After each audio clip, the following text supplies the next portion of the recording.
Billionaire surgeon realizes the dying child is his secret son. What he does next will shatter your heart. Iris's hands shook as she stared at the consent form. Her 8-year-old son Jack lay unconscious, his tiny chest barely rising with each labored breath. "There's only one surgeon who can perform this operation," Dr. Allen said quietly. "But given your history..."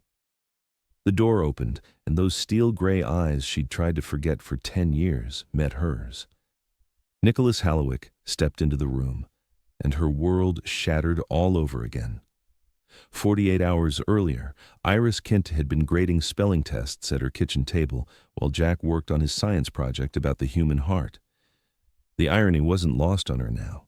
Her brilliant 8-year-old had been explaining how the heart pumps blood through the body when he'd suddenly gasped, clutching his chest, his small face turning pale. "Mama, something's wrong," he'd whispered, and those 3 words had turned her world upside down. The emergency room doctor at Mercy General had looked grim as he studied Jack's test results. "I'm sorry, Miss Kinty, but your son has a rare congenital heart defect. The valve is severely damaged and without immediate surgery." He hadn't needed to finish the sentence. Iris had seen enough medical shows to understand what that pause meant. 3 hospitals later, she'd heard the same devastating news. The surgery was too complex, too risky, beyond their capabilities. Each rejection felt like a door slamming shut on her son's future. Until Dr. Peterson at Children's Medical Center had mentioned a name that made her blood freeze in her veins. "There's one surgeon who specializes in this exact type of repair," he'd said. "Dr. Nicholas Hallowick. He founded the Hallowick Medical Foundation and has successfully performed this surgery more times than anyone in the world." But Peterson had hesitated, clearly uncomfortable. "He's very selective about his cases. And expensive. The surgery alone could cost upward of $500,000. $500,000. Iris made $38,000 a year teaching 3rd grade, plus whatever she could earn tutoring on weekends. She'd looked at her son's peaceful face as he slept in the hospital bed, his dark eyelashes fluttering against his cheeks, and knew she'd sell her soul if it meant saving him. Now, standing in the sterile consultation room of Hallowick Medical Center, she was face to face with the man who'd owned her heart completely before crushing it into pieces. Nicholas Hallowick looked exactly the same, yet entirely different. His dark hair still had that slight wave she used to run her fingers through, but now it was perfectly styled. His tall frame still commanded attention, but instead of worn jeans and college sweatshirts, he wore an expensive tailored suit beneath his white coat. Those steel-gray eyes that once looked at her like she was his entire world now studied her with professional detachment. "Miss Kinty," he said, his voice carefully neutral. "I've reviewed Jack's case." Iris straightened her shoulders, calling upon every ounce of dignity she possessed. She was no longer the 23-year-old pre-med student who'd believed in fairy tales and forever love. She was a mother fighting for her child's life. "Dr. Hallowick," she replied, proud that her voice didn't shake. "Thank you for agreeing to see us." Something flickered in his eyes at her formal tone, but he simply nodded and moved to Jack's bedside. As he began his examination, Iris watched his hands, those same gentle hands that had once traced patterns on her skin, now moving with clinical precision over her son's chest. "The defect is severe," Nick said, speaking to Dr. Allen while Iris stood forgotten beside the bed. "The mitral valve is completely compromised and there's significant regurgitation. We're looking at a complex repair involving valve reconstruction and possible replacement." "In layman's terms, doctor?" Iris interrupted, her teacher's instinct kicking in. She'd learned long ago that medical professionals sometimes forgot they weren't speaking to colleagues. Nick looked up, surprise flickering across his features. "The valve that controls blood flow between 2 chambers of Jack's heart isn't working properly. Blood is flowing backward, making his heart work much harder than it should. Without surgery, the heart will eventually fail." "What are the risks of the surgery?" Iris asked, her hand instinctively moving to smooth Jack's dark hair. Her son stirred slightly at her touch but didn't wake. "The procedure has an 80% success rate when performed within the next week," Nick replied, his professional mask firmly in place. "However, Waiting longer decreases those odds significantly.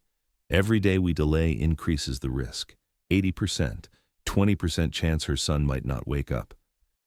The numbers swirled in her head as she tried to process them. She'd always been good with statistics, had planned to specialize in research before everything changed. "I need to explain something about the financial aspects," Dr. Allen interjected gently. "Dr. Hallowick's fee for this surgery is typically $400,000 plus hospital costs." Iris felt the color drain from her face. She'd known it would be expensive, but hearing the actual number made her legs weak. I don't have that kind of money. I teach elementary school and tutor on weekends. My insurance covers basic procedures. But something like this. She couldn't bring herself to say it out loud, couldn't admit that her son might die because she couldn't afford to save him.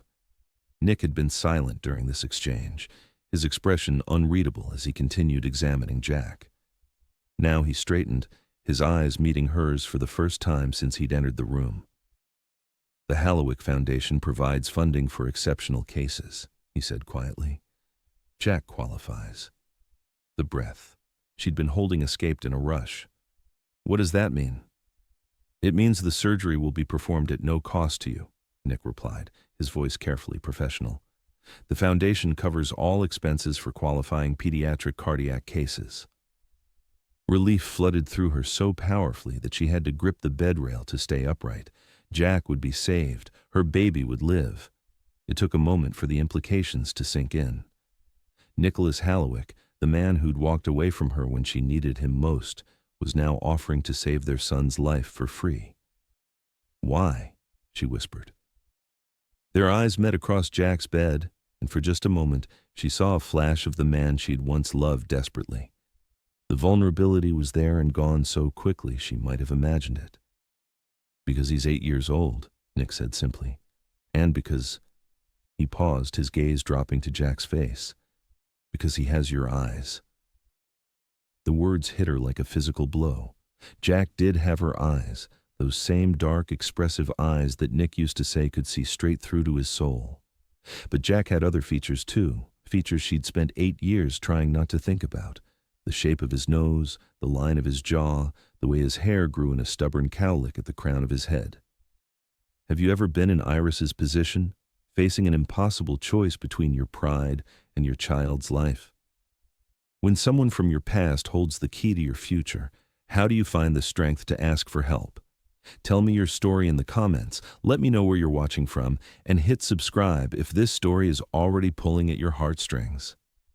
"When can we schedule the surgery?" Iris asked, forcing herself to focus on what mattered most. "Tomorrow morning," Nick replied. "I've already cleared my schedule. Jack will need to be prepped tonight, and we'll start early. The sooner we repair the damage, the better his chances for a full recovery." Tomorrow. Her son would have open-heart surgery tomorrow, performed by the man who'd promised to love her forever before disappearing from her life without explanation. The cruel irony wasn't lost on her. "I'll have the nurses get you settled in a room," Dr. Allen said gently. "Jack will need to remain monitored overnight, and we'll start the pre-surgical preparations this evening." As the older doctor left to make arrangements, Iris found herself alone with Nick for the first time in 10 years. The silence stretched between them, heavy with unspoken words and buried pain. "Iris," Nick began, his professional facade cracking slightly. "Don't," she said quickly. "Please, this isn't about us. It's about Jack. Only Jack." But even as she said the words, she could feel the old electricity sparking between them. Being in the same room with him after all these years was like standing too close to a live wire. Every cell in her body was aware of his presence, despite the anger and hurt she'd carried for so long. Nick nodded curtly and moved toward the door. "A nurse will be in shortly to go over the pre-surgical requirements. I'll see you in the morning." He paused at the threshold, his hand on the door handle. "Iris?" She looked up, her heart doing that same flutter it had done the first time he'd said her name in their college anatomy class. "He's going to be fine," Nick said quietly. "I promise." Then he was gone, leaving her alone with her sleeping son and a heart full of complicated emotions she wasn't ready to examine. That evening, After Jack had been settled in his room and was sleeping peacefully under the influence of pre-surgical medication, Iris found herself wandering the halls of Hallowick Medical Center. The facility was impressive, all gleaming surfaces and state-of-the-art equipment. Plaques on the walls detailed the foundation's mission, providing world-class pediatric cardiac care to children regardless of their family's ability to pay. It was exactly the kind of work Nick had dreamed about during their college years, when they'd spent long nights talking about changing the world through medicine.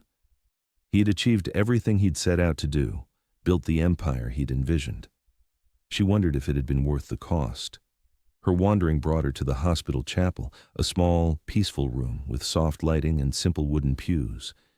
She wasn't particularly religious, but something about the quiet space drew her in.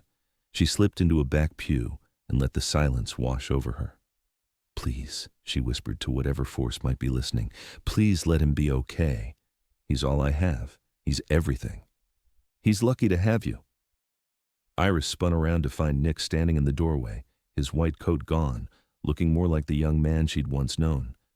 He'd always been able to move quietly, appearing beside her study table in the library without warning, making her jump before pulling her into his arms. "I didn't mean to interrupt," he said, taking a tentative step into the chapel. "I come here sometimes before difficult surgeries." "Is Jack's surgery particularly difficult?" she asked, fear creeping into her voice. Nick moved closer, settling into the pew beside her but keeping careful distance between them. "All pediatric cardiac surgeries are difficult, but Jack's case, while complex, is within my area of expertise. I've performed this exact repair 37 times in the past 5 years. And how many were successful? 36. The number hit her like ice water. One child died. One child was too far gone when he came to me," Nick said gently. "His heart had sustained too much damage over too long a period. Jack's different. His heart is strong, and we caught the defect in time." They sat in silence for several minutes, both staring at the simple wooden cross mounted on the wall. Finally, Iris found her voice. "You look exactly the same," she said, the words slipping out before she could stop them. "You don't," Nick replied, his voice barely above a whisper. "You're stronger now." "I had to be." More silence. Then, so quietly she almost missed it, he said, "I never meant for it to end the way it did." Iris felt her carefully constructed walls beginning to crack. But it did end. And now we're here. Neither of them moved when their shoulders touched as they both leaned forward slightly. Neither pulled away from the contact that felt as natural as breathing, despite everything that had happened between them.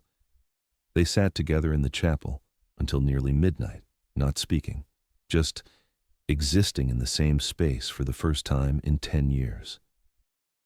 When Iris finally stood to return to Jack's room, Nick walked beside her through the quiet corridors. "Get some rest," he said as they reached Jack's door. "Tomorrow will be a long day." "Nick," she called softly as he began to walk away. He turned back, and in the dim hospital lighting, he looked so much like the young man who'd once held her heart that it took her breath away. "Thank you," she said, "for everything. Whatever happened between us, I know you'll take care of him."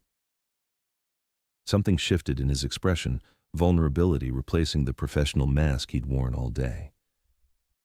"I would never let anything happen to him, Iris. You have to know that." The weight of his words settled between them. She did know it. Whatever had broken between them personally, she trusted him completely when it came to Jack's life. The realization was both comforting and terrifying. As she watched him disappear around the corner toward the elevator, Iris pressed her hand to her chest, feeling her own heart racing. Tomorrow, the man who'd once promised to love her forever would hold her son's heart in his hands. The irony was almost too much to bear.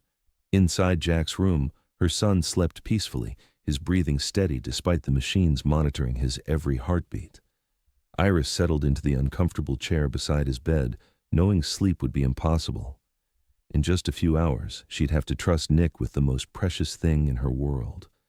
She thought about the young man who'd traced anatomy diagrams on her bare skin, who'd whispered promises about their future while they studied together in the library.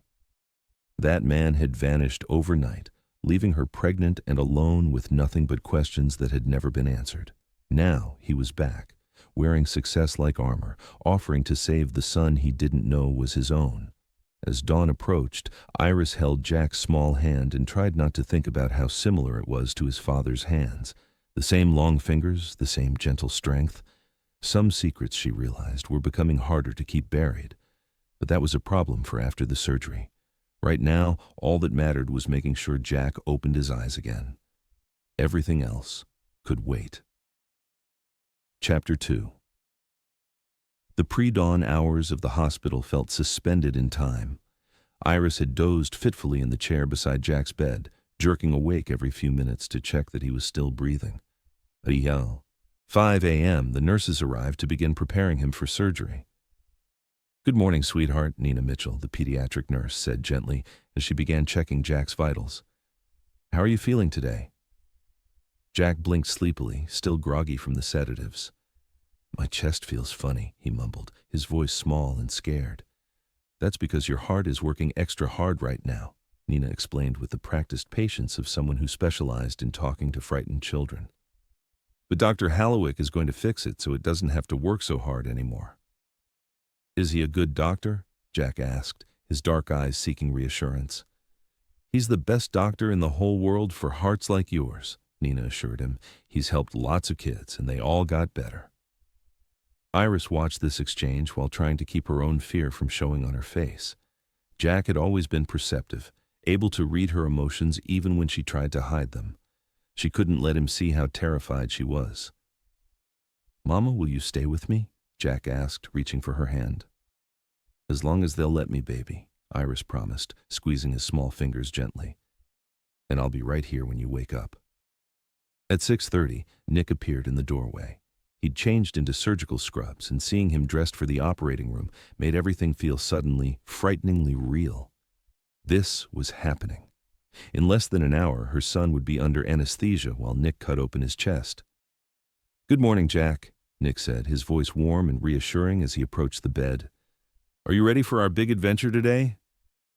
Jack studied him with the serious expression he got when he was thinking hard about something. "Dr. Hallowick, do you have any kids?" The question hung in the air like a live wire. Iris saw Nick's composure flicker for just a moment before he recovered. "No," he said quietly. "I don't." "Well, if you did, would you want someone to take really good care of them if they were sick?" "Of course," Nick replied, his voice slightly hoarse. "Then you'll take really good care of me, right?" "Because I'm somebody's kid, too." Iris felt tears prick her eyes. Her son's simple logic and trusting nature never failed to amaze her. She watched Nick's face transform as Jack's words sank in. "Yes," Nick said solemnly, as if making a sacred vow. "I will take the very best care of you, Jack. I promise." Jack smiled then, that brilliant, trusting smile that had been melting hearts since he was a baby. "Okay, I believe you." As the nurses prepared to transport Jack to the pre-surgical area, Iris leaned down to kiss his forehead. "I love you more than all the stars in the sky," she whispered, their special phrase. "I love you more than all the fish in the sea," Jack replied, completing their ritual. "I'll see you soon, baby." "See you soon, Mama." Watching them wheel her son away was the hardest thing Iris had ever done. She stood frozen in the hallway until the elevator doors opened. Closed, taking Jack away from her. Only then did she allow the tears to fall. "He's going to be fine," a gentle voice said beside her. Iris turned to find Nick standing there, his surgical cap in his hands. He looked younger without the formal barrier of his white coat, more like the man she'd once known. "How can you be so sure?" she asked, wiping her eyes. "Because I won't accept any other outcome," he said simply. "Jack is going to live a full, healthy life. I stake my career on it." The conviction in his voice was absolute. This wasn't just professional confidence, it was something deeper, more personal. Iris found herself believing him. "I should go get ready," Nick said, but he made no move to leave. They stood facing each other in the empty corridor, 10 years of silence and separation stretching between them. There were so many things Iris wanted to say, questions that had haunted her for nearly a decade. But this wasn't the time. "Nick," she said finally. "Yes? Don't let him die?" The words came out as a whisper, a prayer, a plea. Nick stepped closer, close enough that she could see the silver flecks in his gray eyes. "I won't," he said, and she believed him completely. Then he was gone, disappearing into the surgical wing where he would spend the next several hours holding her son's heart in his hands. The surgical waiting room was a study in controlled anxiety. Families clustered in small groups, some crying quietly, others maintaining stoic facades. Iris found a corner chair and settled in for what she knew would be the longest day of her life. She'd brought a book, but the words swam meaninglessly on the page. Her phone had a dozen games downloaded for just such occasions, but her hands shook too much to play them. Instead, she sat and watched the clock, trying not to calculate how many minutes had passed since Jack had been taken away. "Iris." She looked up to see Daphne Williams, her best friend and fellow teacher, hurrying across the waiting room with a bag slung over her shoulder. "Daphne, what are you doing here?" Iris asked, standing to accept her friend's fierce hug. "Did you really think I'd let you go through this alone?" Daphne demanded, her brown eyes flashing with indignation. "I called in a substitute and caught the first flight out. Nancy's covering my classes for the rest of the week." Iris felt fresh tears threaten. She'd been so focused on Jack's medical crisis that she hadn't even thought to call anyone. The idea that Daphne had dropped everything to be here was overwhelming. "You didn't have to do that," Iris protested weakly. "Yes, I did," Daphne said firmly. "You're family, and Jack is family." "We don't abandon family." They settled into adjacent chairs, and Daphne immediately began unpacking supplies from her bag: magazines, snacks, a thermos of coffee, and Jack's favorite stuffed elephant. "I stopped by your apartment to grab some things," Daphne explained. "Figured you might need them." "Thank you," Iris said, clutching the worn elephant to her chest. Jack had slept with Peanut since he was 2, and knowing his comfort object would be waiting for him when he woke up made her feel slightly better. "So," Daphne said, settling back in her chair, "want to tell me about the surgeon?" Iris tensed. Daphne was one of the few people who knew the whole story about Jack's father, though she'd never pressed for details when Iris had been reluctant to share them. "His name is Nicholas Hallowick," Iris said carefully. "He's supposed to be the best pediatric cardiac surgeon in the country." "That's not what I meant, and you know it," Daphne said gently. "This is the same Nicholas from college, isn't it? Jack's father." Iris closed her eyes. Trust Daphne to see right through her attempts at deflection. "Yes," she admitted quietly. "Oh, honey," Daphne breathed. "What are the odds?" "Apparently higher than I would have calculated," Iris replied with bitter humor. "Does he know? About Jack?" "No." Iris opened her eyes and met her friend's concerned gaze. "And I'm not going to tell him. Not now, maybe not ever." Iris. "No, Daphne. Think about it rationally. The man walked out on me when I needed him most. He chose his career and his wealthy fiancée over me and our unborn child. Now he's successful beyond our wildest dreams, married to that same woman, probably. What possible good could come from disrupting his perfect life? What about Jack's right to know his father?" The question hit like a physical blow. It was the same question Iris had been wrestling with for 8 years, the one that kept her awake at 3 a.m. when Jack asked innocent questions about why he didn't have a daddy like the other kids in his class. "Jack's father is the man who would have been there for the midnight feedings and the first steps and the scraped knees," Iris said firmly. "He's not the man who disappeared when things got complicated." Daphne was quiet for a long moment, studying Iris's face. "And what if you're wrong? What if he had a reason for leaving? What if there's more to the story than you know?" Before Iris could respond, Dr. Allen appeared in the waiting room doorway, his expression unreadable. Her heart stopped. "Miss Kinty, could I speak with you privately for a moment?" Iris felt the blood drain from her face. It had only been 2 hours. The surgery was supposed to take at least 6. If they were done already, something had gone wrong. "Is he—" She couldn't finish the question. "Jack is fine," Dr. Allen said quickly, seeing her panic. "The surgery is proceeding normally. Dr. Hallowick asked me to give you an update." Relief flooded through her so powerfully she had to sit down. An update?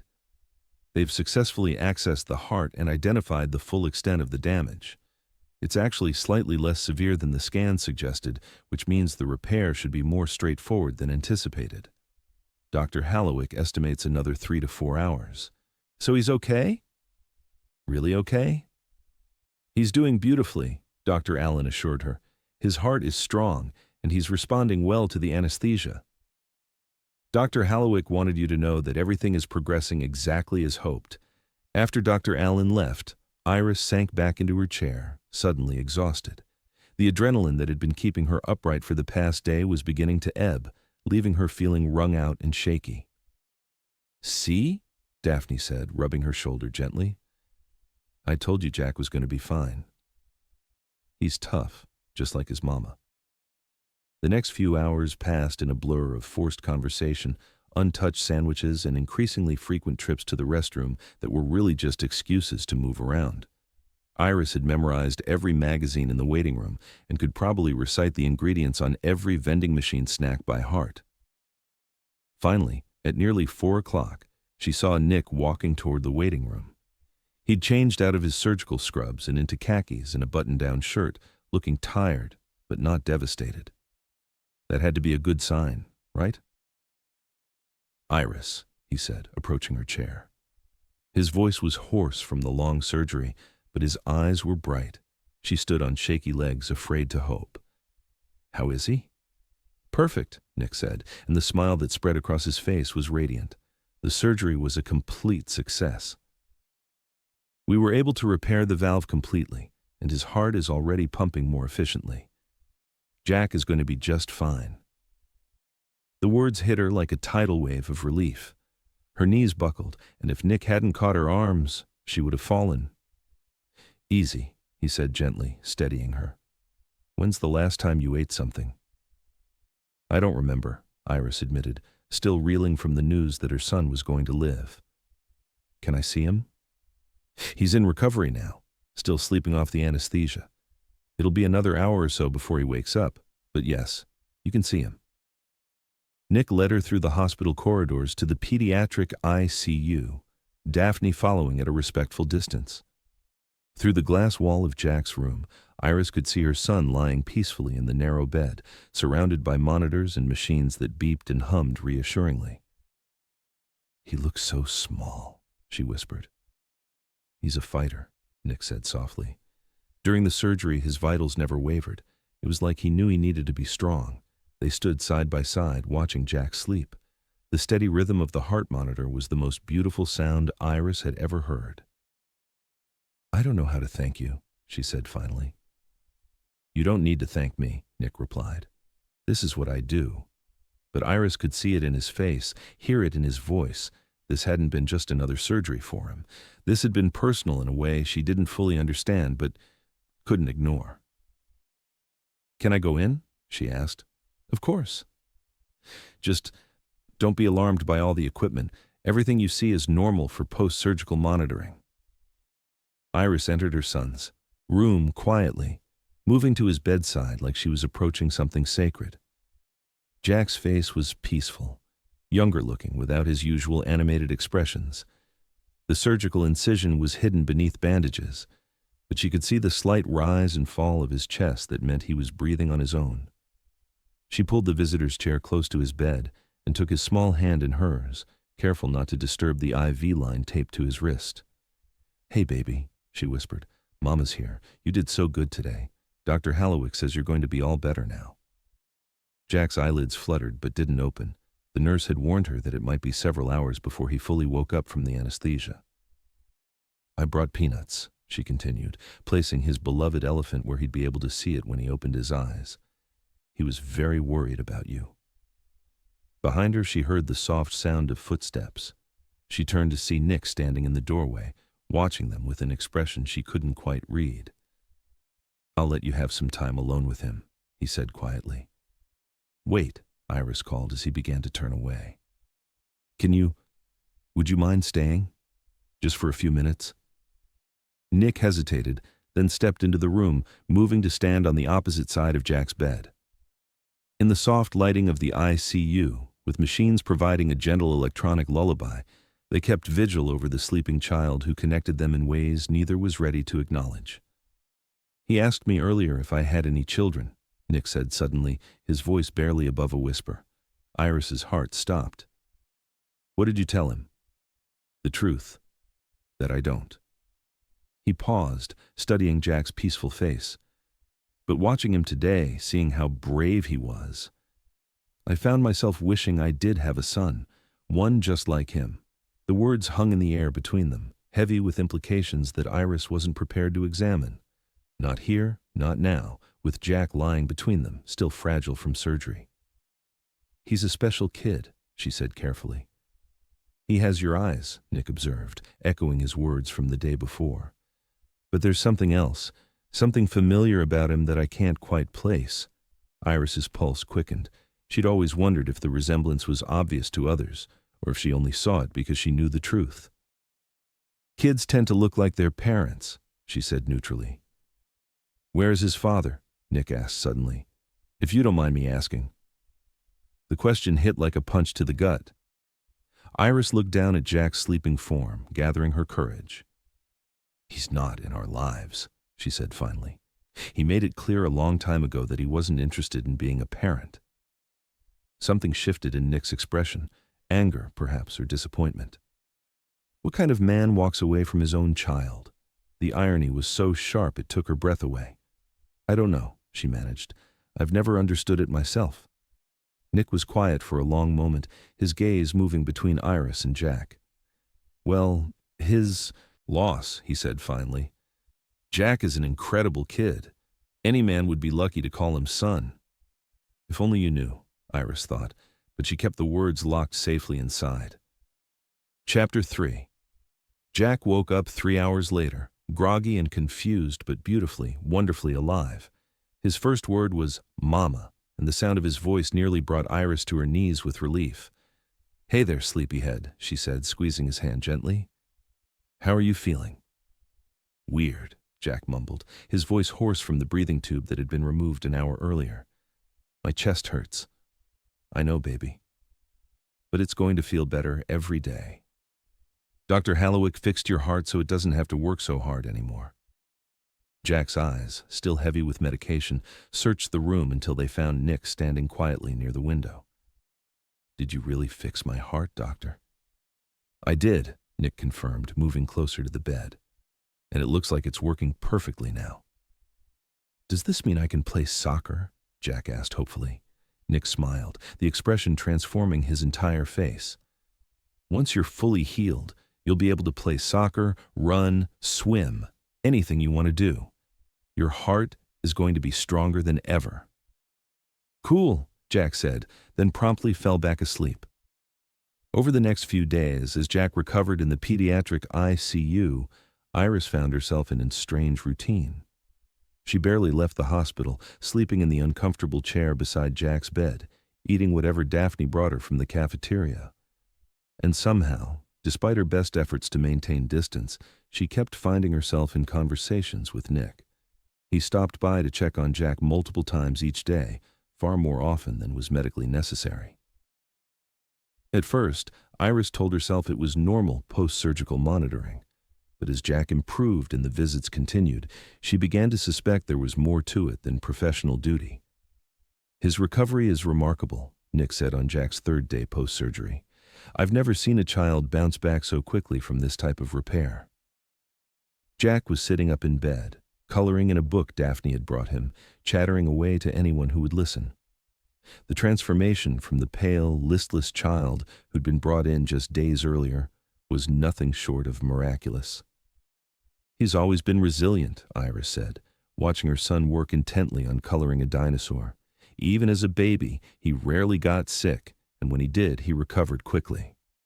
"Strong genes," Nick observed, and something in his tone made Iris look at him sharply. "Dr. Hallowick," Jack called out suddenly, holding up his coloring book. "Look, I colored the T-Rex's heart red because that's the most important part."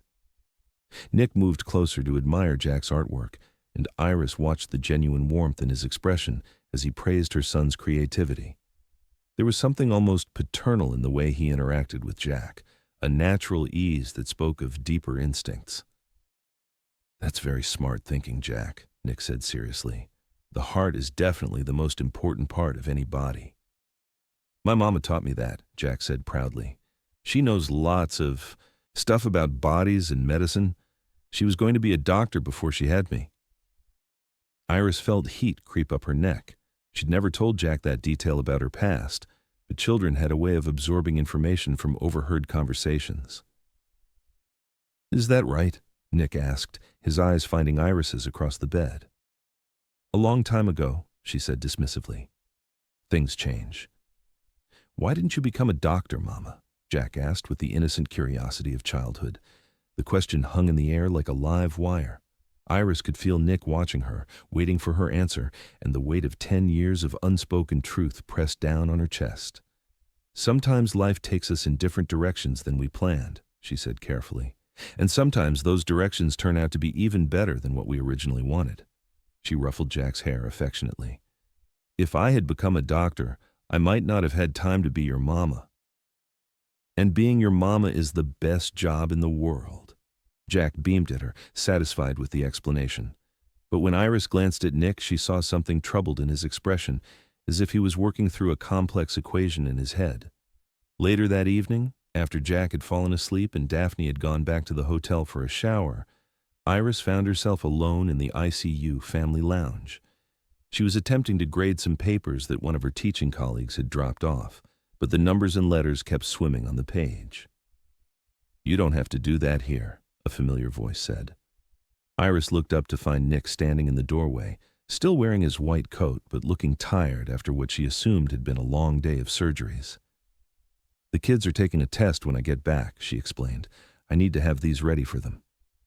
When do you go back? He asked, settling into a chair across from her. Monday. Jack should be discharged by Sunday if his recovery continues at this pace. And then what? You'll both go back to your normal life, pretend this never happened?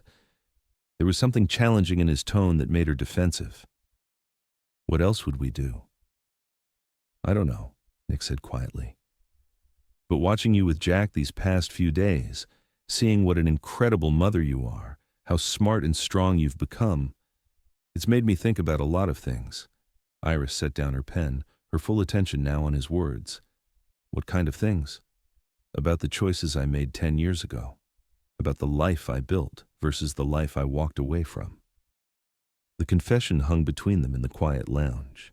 Outside, the hospital continued its 24-hour rhythm of healing and crisis, but in this moment, it felt like they were the only two people in the world. Nick, Iris began, but he held up a hand to stop her. Let me say this, please. I've been rehearsing it for 3 days, she nodded, her heart pounding. I was a coward, he said simply. 10 years ago, when you needed me most, I was a coward. I let other people's expectations and my own fears make my decisions for me. I told myself I was being practical, that I was thinking about our futures, but the truth is, I was just scared.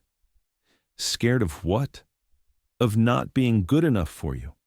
Of failing you the way my father failed my mother. Of choosing love over success and ending up with neither.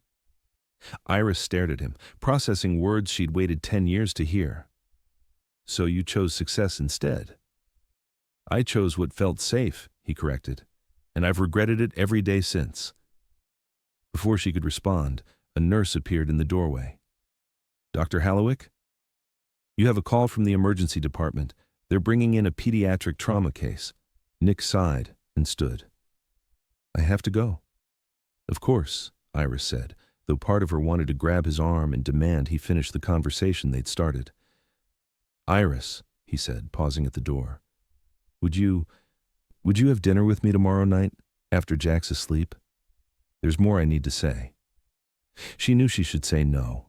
Nothing good could come from reopening old wounds, from letting him back into her heart when she'd spent so many years learning to live without him. But looking at him now, seeing the vulnerability in his eyes, she found herself nodding. Okay, she whispered.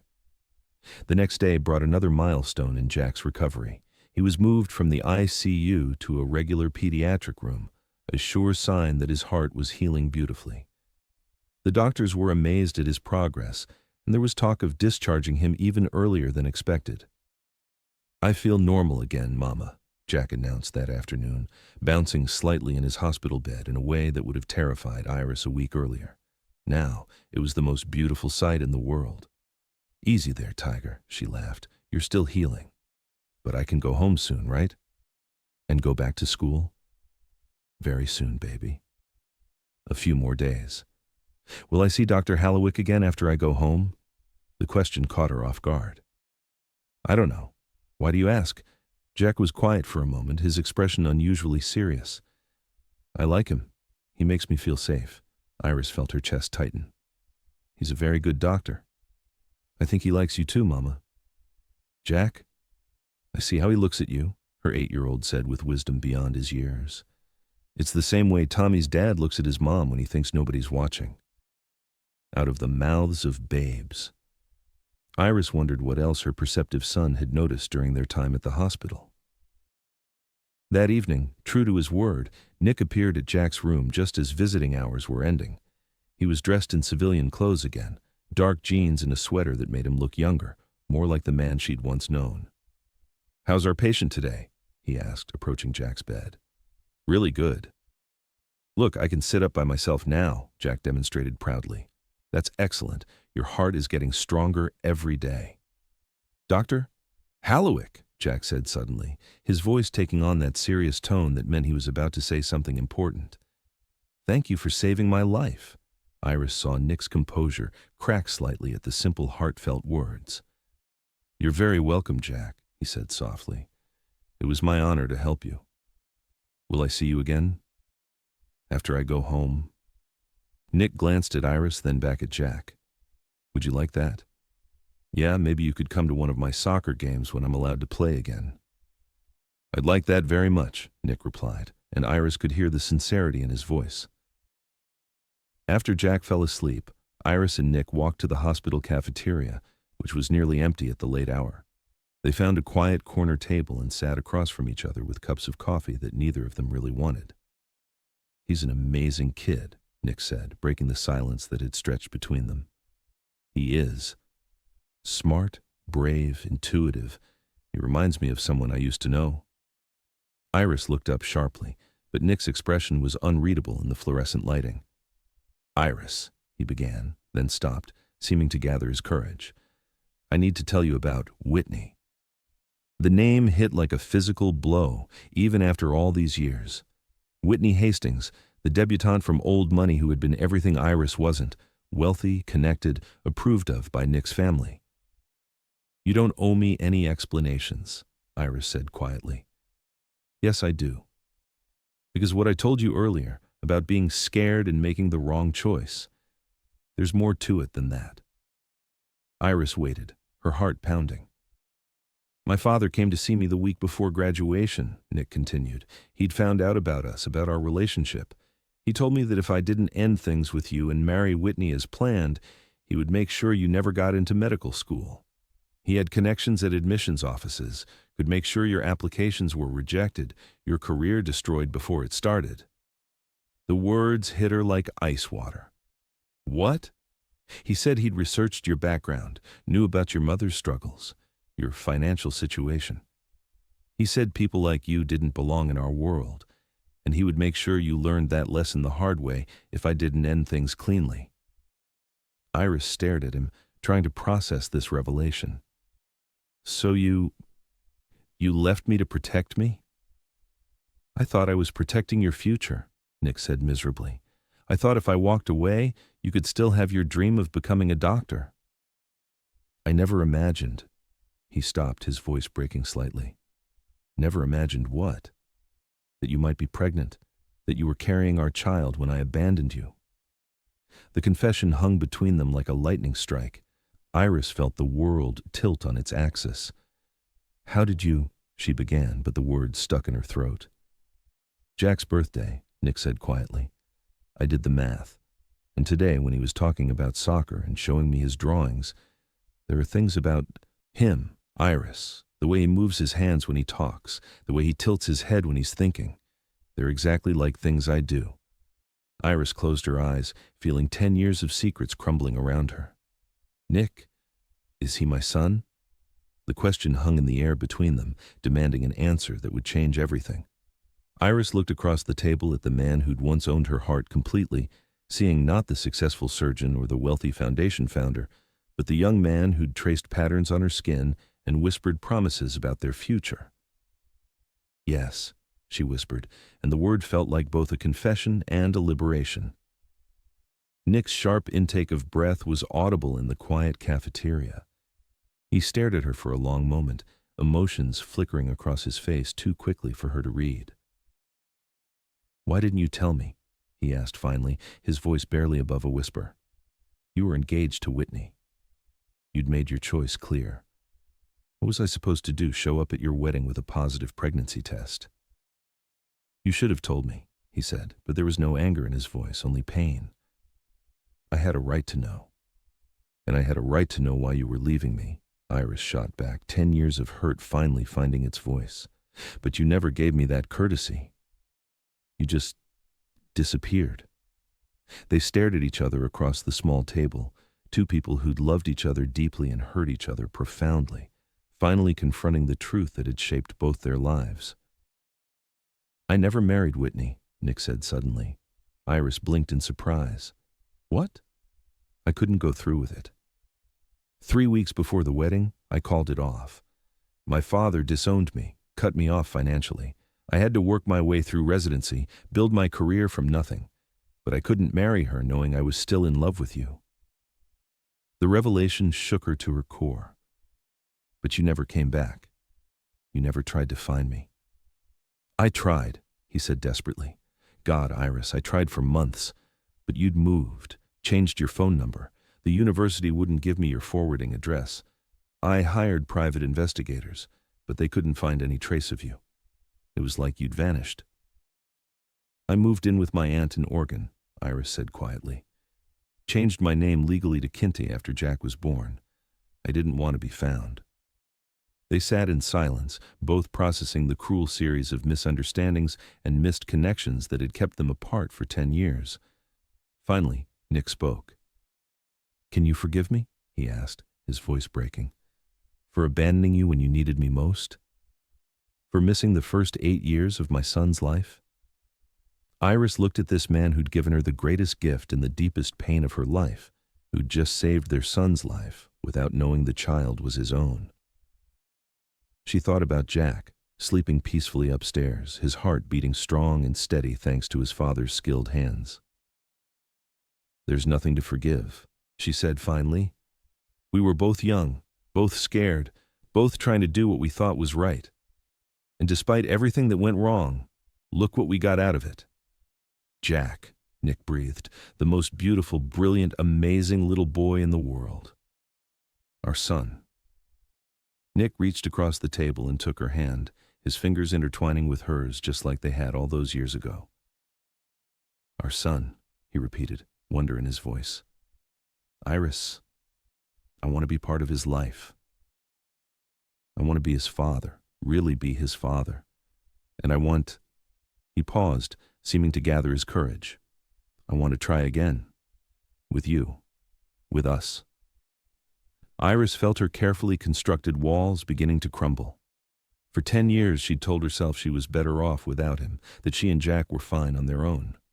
But sitting here now, seeing the love and regret in his eyes, she realized she'd been lying to herself. "It's not that simple," she said, though her resistance was weakening. "Jack doesn't know you're his father. I'd have to tell him, and I don't know how he'll react. And there's my job, my life. Everything is in Chicago." "Then I'll move to Chicago," Nick said without hesitation. "I'll open a practice there, or commute, or whatever it takes. Iris, I've spent 10 years building a successful career, but none of it means anything without you and Jack. You're my family. You always were." Before she could respond, her phone buzzed with a text from Daphne. "Jack's asking for you. Says he had a bad dream." "I have to go," Iris said, standing quickly. Nick stood as well, still holding her hand. "Think about what I said. Please. We can't get back the 10 years we lost, but we can start from here. The three of us, as a family. Iris nodded, too overwhelmed to speak, and hurried back to Jack's room. She found her son sitting up in bed, looking small and scared in the dim hospital lighting. "Mama, I dreamed that Dr. Hallowick went away and never came back," Jack said as she settled into the chair beside his bed. "It was just a dream, baby," she assured him, smoothing his hair gently. "But what if he does go away? What if I never see him again after we go home?" The question pierced her heart. In all her years of protecting Jack from the truth about his father, she'd never considered that he might have been longing for that paternal connection all along. "What if I told you that Dr. Hallowick wants to see you again?" she said carefully. "That he wants to be part of our lives?" Jack's face lit up with hope. "Really? Really? But that would mean some big changes for us. Are you okay with changes?" "What kind of changes?" Iris took a deep breath, knowing that her next words would alter the course of all their lives. "Well, what would you say if I told you that Dr. Hallowick isn't just your doctor? What if he was your daddy?" Jack stared at her for a long moment, his 8-year-old mind processing this information. Then, to her amazement, he smiled. "I already knew," he said simply. "You knew?" "I figured it out when I saw how you looked at each other. And he has the same hands as me, and the same eyes, and he gets the same little wrinkle between his eyebrows when he's thinking hard about something." Iris felt tears spilling down her cheeks. Her brilliant, perceptive son had seen what she'd been trying to hide. "Are you okay with that?" she asked.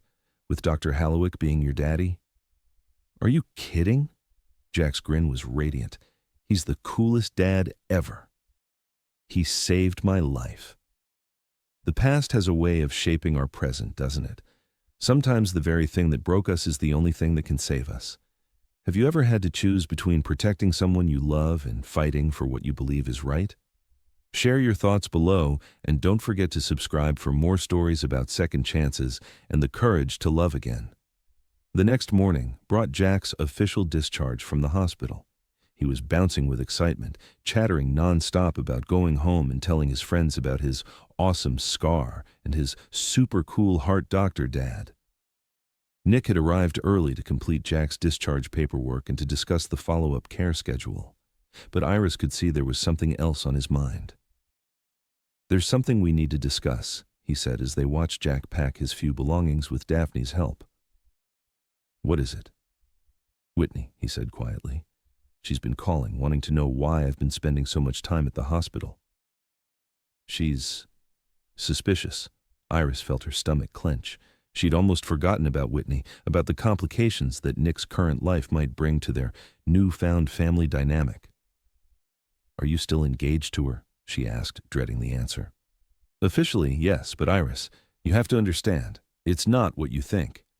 After I called off our first engagement 10 years ago, we eventually reconnected as friends. The engagement is more of a business arrangement than a romantic one. Our families, the foundation board, they all expect it." "A business arrangement," Iris repeated, not bothering to hide the hurt in her voice. "It was never about love," Nick said urgently. "Not after you. I could never love anyone else after what we had." "But you were going to marry her anyway." "I was going through the motions," he admitted, "until 3 days ago when I walked into Jack's room and saw you again." Everything changed in that moment, Iris. Everything. Before she could respond, Whitney Hastings herself appeared in the doorway of Jack's room. She was exactly as Iris remembered. Tall, blonde, elegant, wearing clothes that probably cost more than Iris made in a month. Her blue eyes swept the scene, taking in Jack on the bed, Daphne packing toys, and Iris standing close to Nick. "Nicholas," Whitney said, her voice carrying the cultured tones of old money and elite education, "I've been looking everywhere for you." "Whitney," Nick said, tension evident in his voice. "What are you doing here?" "When you missed our dinner last night and didn't return my calls, I called your office. They told me you've been spending an unusual amount of time with a particular patient." Her gaze fixed on Jack, then moved to Iris with undisguised calculation. "I thought I should meet this special case that's been requiring so much of your personal attention." The room fell silent except for the sound of Jack's heart monitor, still beeping steadily in the background.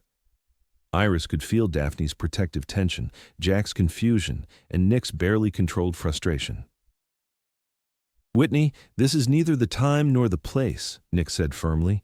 "On the contrary, I think this is exactly the time and place," Whitney replied, her smile sharp as a blade. "After all, if this child is important enough to disrupt our wedding preparations, I should get to know him, don't you think?"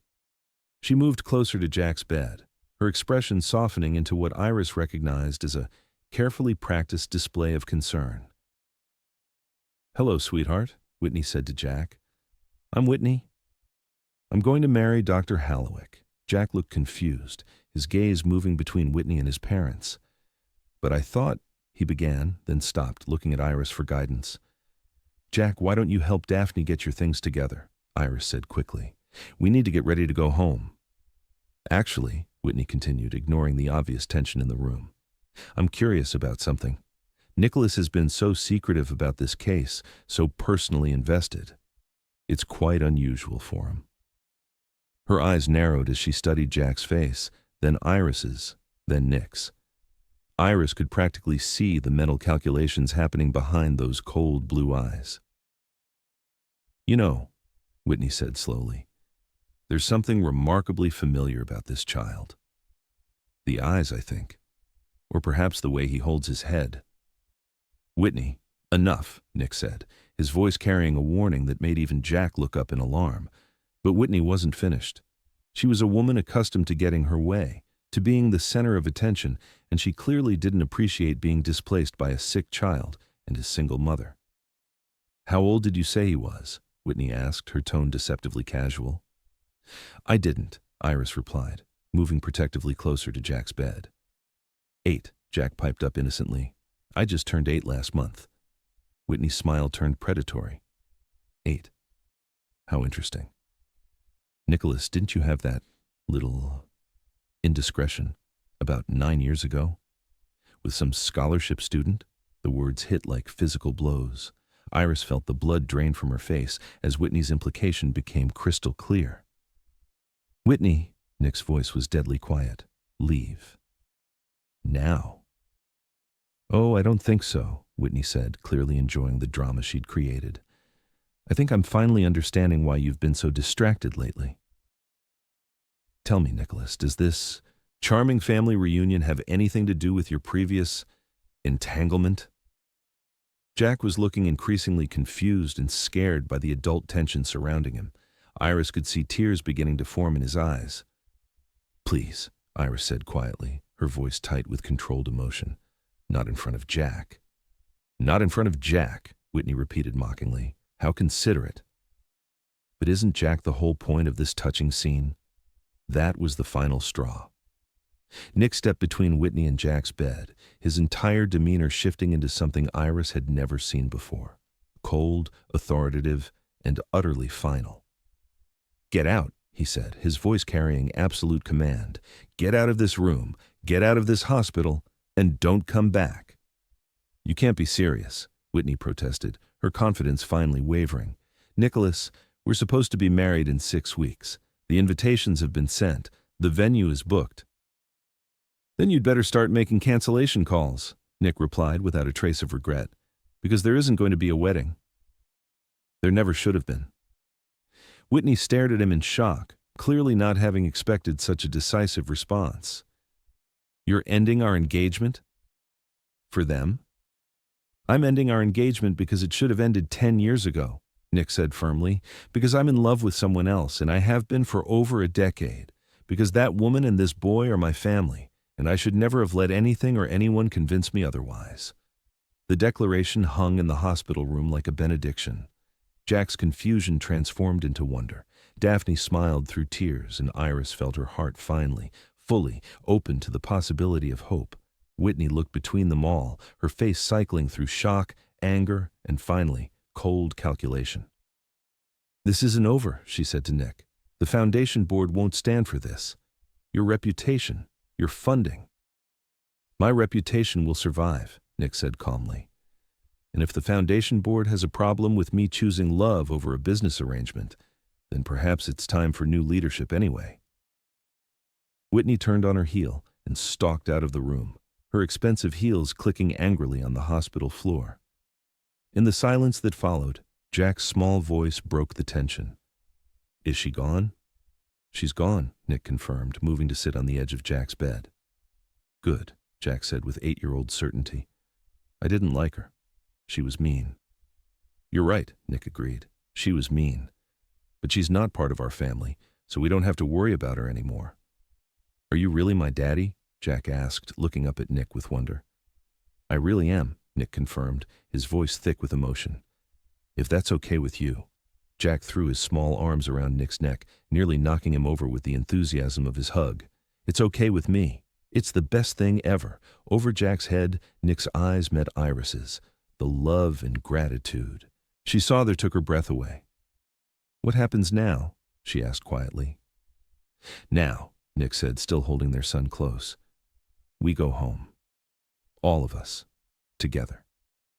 But I live in Chicago and you live here." "Details," Nick said with a smile. "We'll figure out the details. The important thing is that we're a family now, really, truly, finally a family." As they prepared to leave the hospital that had brought them back together, Iris reflected on the strange turns her life had taken. 3 days ago, she'd been a single mother facing the worst crisis of her life. Now, she was part of a family she'd never dared to dream could be real. Jack chattered excitedly in the wheelchair that hospital policy required, telling Nick about his school, his friends, his favorite books. Nick listened with the rapt attention of a father trying to learn everything he'd missed in 8 years, asking questions and laughing at Jack's jokes. "Can we get ice cream on the way home?" Jack asked as they reached the hospital's front entrance. "Anything you want," Nick said. "But first, I think we need to have a family meeting." "What kind of family meeting?" Iris asked. Nick stopped walking and turned to face both of them, his expression serious but hopeful. "The kind where we talk about our future," he said. "About where we want to live, how we want to do this. About making sure Jack gets the family he deserves, and we get the chance we should have had 10 years ago." Standing there in the warm afternoon sunlight, with their son between them and a future full of possibilities ahead, Iris felt something she hadn't experienced in years. Complete happiness. "I'd like that," she said softly. "Me too," Jack added. "But can we still get ice cream?" They all laughed, the sound carrying across the hospital parking lot like a promise of better days to come. Chapter 4. The weeks following Whitney's dramatic exit were a whirlwind of change and adjustment. Nick had to navigate the fallout from ending his engagement, including several tense meetings with the Hallowick Foundation Board. But to everyone's surprise, the board ultimately supported his decision, especially when they learned about Jack and saw the positive publicity surrounding the story of a surgeon who'd unknowingly saved his own son's life. Jack's recovery continued to exceed all expectations. Within a month, he was back in school, proudly showing off his surgical scar and telling anyone who would listen about his awesome heart doctor dad. The transition from being a fatherless child to having Nick fully present in his life was remarkable to witness. "Daddy, watch this," Jack called out one Saturday morning, demonstrating a cartwheel in their hotel suite living room. They were still living in temporary housing while Nick made arrangements to relocate his practice to Chicago. It was cramped and chaotic, but none of them minded. After 10 years of separation, they were more focused on being together than on having perfect living arrangements. "That's amazing, buddy," Nick said, looking up from his laptop where he'd been reviewing surgical cases. "Your balance is getting so much better." "Dr. Martinez says my heart is super strong now," Jack announced proudly. "Stronger than lots of kids who never even had surgery." "That's because you took such good care of yourself during recovery," Iris said, joining them from the kitchenette where she'd been grading papers. "You followed all the rules and did your exercises." "And because I have the best daddy in the world who fixed me," Jack added, launching himself onto Nick's lap with the fearless abandon of a healthy 8-year-old. Nick caught him easily, still marveling at how natural this felt, how completely Jack had accepted him into their lives. "I think I'm the lucky one," he said, ruffling Jack's hair. "I get to be your dad." Iris watched this interaction with the same sense of wonder she experienced every day. Seeing Nick and Jack together felt like watching puzzle pieces click into place.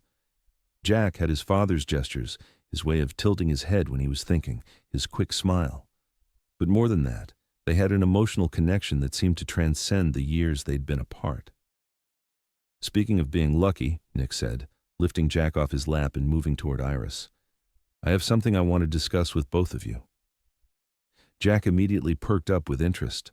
Over the past month, family meetings had become a regular occurrence as they navigated their new dynamic. "What kind of something?"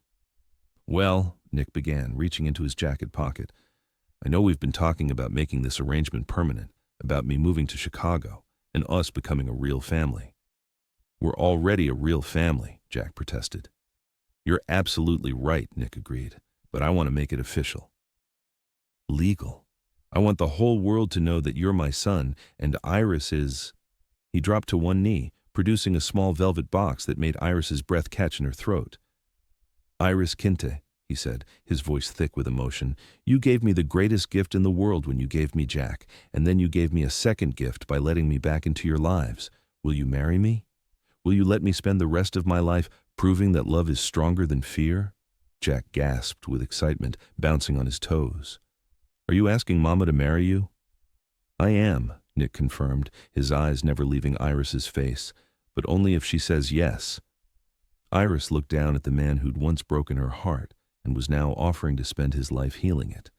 The ring was perfect, a classic solitaire that caught the morning light streaming through their temporary windows. "Yes," she whispered, then stronger. "Yes, of course, yes." As Nick slipped the ring onto her finger, Jack let out a whoop of joy that probably disturbed their neighbors. "This is the best day ever. Can I call Aunt Daphne?" "After you give us a hug," Iris laughed, pulling their son into their embrace. They held each other in the middle of their cramped hotel suite, three people who'd found their way to each other against all odds, finally complete.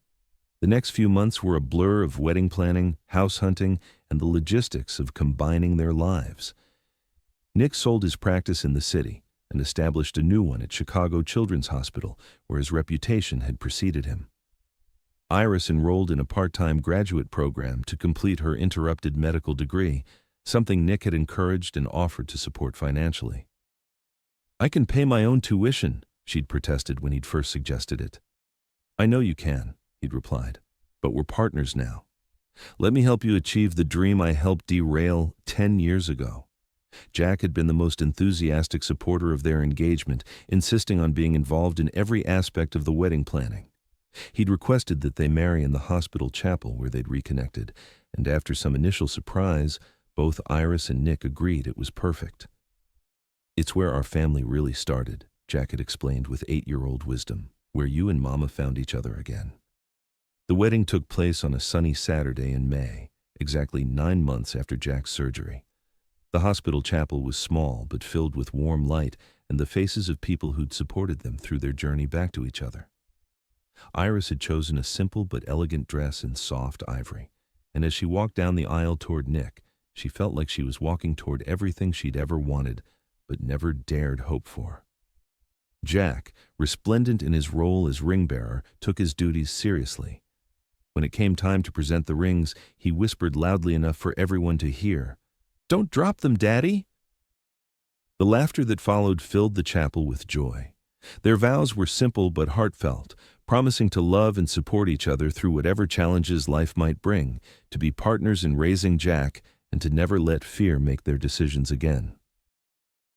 "By the power vested in me by the state of Illinois," the minister concluded, "I now pronounce you husband and wife. You may kiss the bride." The kiss was tender and full of promise, and when they broke apart, Jack's voice rang out clearly, "Now we're really truly a family forever." The reception was held in the hospital's conference room, transformed with flowers and white linens. It wasn't elaborate, but it was perfect, intimate and warm, filled with people who genuinely cared about their happiness. During the father-son dance, Iris watched Nick and Jack moving together to Jack's favorite song, both of them laughing at Nick's attempts to follow Jack's enthusiastic dance moves. Nina Mitchell, Jack's former nurse, joined her at their table. "They're naturals together," Nina observed. "They are," Iris agreed. "It's like they've known each other forever."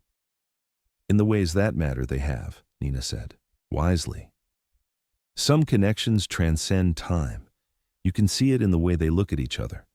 When the song ended, both Nick and Jack came to claim Iris for a family dance. They swayed together on the small dance floor, Jack between his parents, all three of them talking at once. "This is the best day of my whole life," Jack announced. "Mine too," Iris said. "Mine 3, Nick added. "What comes after 3? Jack asked, giggling. They continued their silly counting game until they were all laughing too hard to dance properly, drawing amused looks from their guests, but not caring in the slightest. Later, as they prepared to leave for their honeymoon weekend, just 2 days at a nearby resort since none of them wanted to be separated for long, Dr. Allen approached them with an envelope. "I have something for you," he said. "Jack's original medical records, plus something special." Inside was a photograph none of them had known was being taken. A candid shot of the three of them during Jack's recovery, Nick reading to Jack while Iris dozed in the chair beside them, all of them peaceful and together. "One of the nurses took it," Dr. Allen explained. "She said she'd never seen anything like the way you three fit together, even before you admitted you were a family. She thought you should have it." Iris felt tears threaten. "It's perfect." "Thank you," Dr. Allen replied, "for reminding all of us why we do this work. For showing us that healing isn't just about medicine, sometimes it's about love." 6 months later, they were settled in their new home in a Chicago suburb, a house with a big backyard where Jack could play and room for Nick's home office. Iris was thriving in her graduate program while continuing to teach, and Nick's new practice was already gaining recognition for its innovative approaches to pediatric cardiac care. But the real measure of their success wasn't professional. It was the sound of Jack's laughter echoing through their house, the sight of him and Nick building model airplanes together at the kitchen table, the quiet moments when all three of them piled onto the couch for movie night. "Mama, Daddy," Jack said one evening as they were tucking him into bed in his new room, "I have something important to ask you." "What is it, sweetheart?" Iris asked, sitting on the edge of his bed. "Well, Tommy at school has a baby sister, and she's pretty cool. And I was wondering," he looked between them hopefully, "do you think I might get a brother or sister someday?" Iris and Nick exchanged glances over his head. They'd talked about expanding their family, but hearing Jack ask directly still made her heart flutter. "Would you like a brother or sister?" Nick asked carefully. "I think I'd be a really good big brother," Jack said seriously. "I could teach them about hearts and surgery and how to be brave when you're scared." "You would be an amazing big brother," Iris agreed, smoothing his hair. "Is that something you'd like us to think about?" Nick asked. Jack nodded enthusiastically. "But only if you want to. I'm happy with just us three, too." After they'd kissed him goodnight and closed his door, Iris and Nick stood in the hallway of their home, looking at each other with wonder. "What do you think?" Nick asked quietly. "I think," Iris said, moving into his arms, "that we've gotten very good at making beautiful things together." "Is that a yes?" "That's a let's see what happens," she replied, standing on her toes to kiss him. A year later, they welcomed baby Sarah into their family. Jack was indeed a wonderful big brother, gentle and protective, always eager to help with feeding and diaper changes. He would sit beside Sarah's crib and tell her stories about their family, about how Daddy saved his life and how love brought them all together.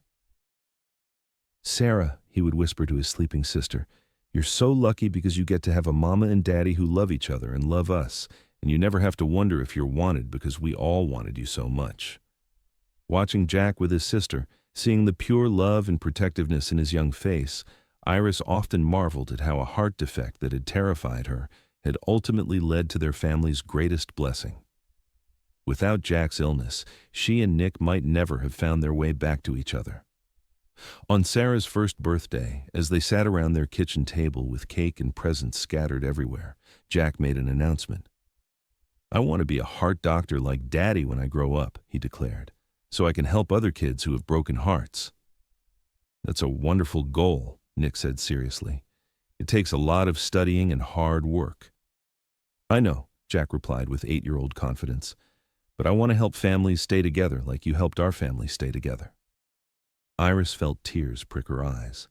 Her son's capacity for empathy and his understanding of their story never ceased to amaze her.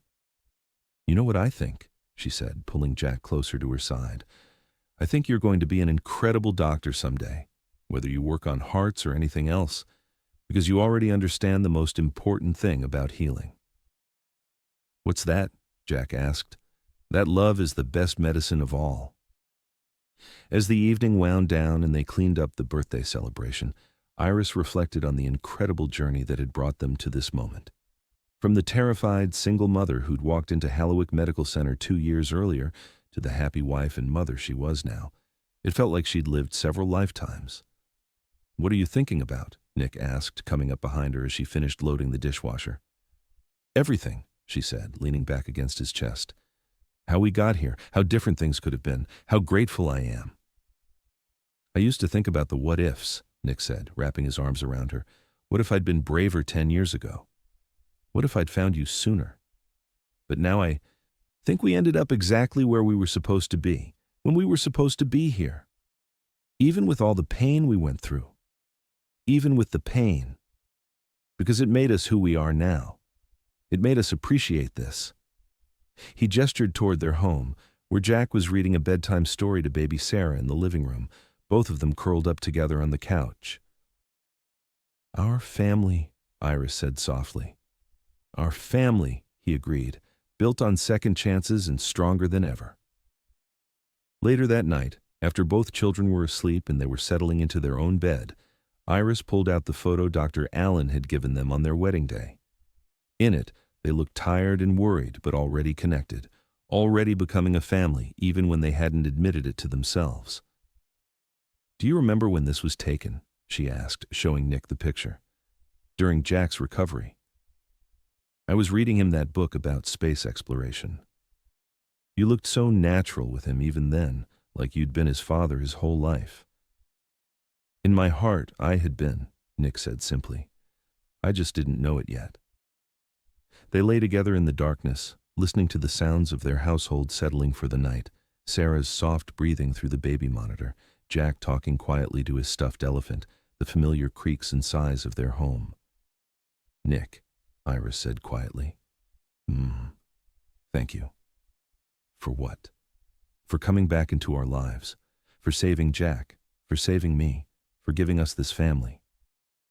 "Thank you," he replied, "for giving me a son, for letting me back into your heart, for showing me that love is worth fighting for. Even when it's scary, especially when it's scary." As sleep claimed them, wrapped in each other's arms in their own home with their children safe down the hall, Iris felt a peace she'd never imagined possible. They'd found their way back to each other, created the family they were meant to be, and proved that sometimes the most broken hearts could heal stronger than they'd ever been before. The last thing she heard before drifting off was the steady sound of Nick's heartbeat beneath her ear, strong, reliable, and completely hers. Just like Jack's had been that first terrifying night in the hospital, it was the rhythm of love itself, keeping time for their family's happiness. Sometimes the greatest healing comes not from medicine, but from the courage to love again. Iris and Nick learned that our past doesn't define our future, our choices do.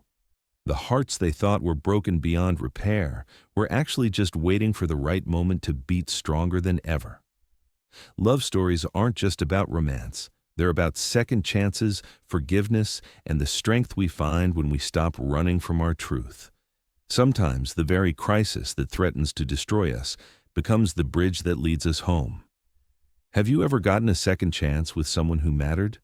What would you risk for love? How do you find the courage to trust again after heartbreak? Sometimes the answers are closer than we think, waiting in the most unexpected places. If this story touched your heart, please hit that like button and subscribe for more tales of love, healing, and hope. Share your own second chance stories in the comments. Your experiences inspire these tales of transformation and remind us all that love really can conquer fear. Tomorrow, we'll explore another story about unexpected connections. Sometimes the people we're meant to love come into our lives in the most surprising ways, delivering exactly what our hearts need when we least expect it.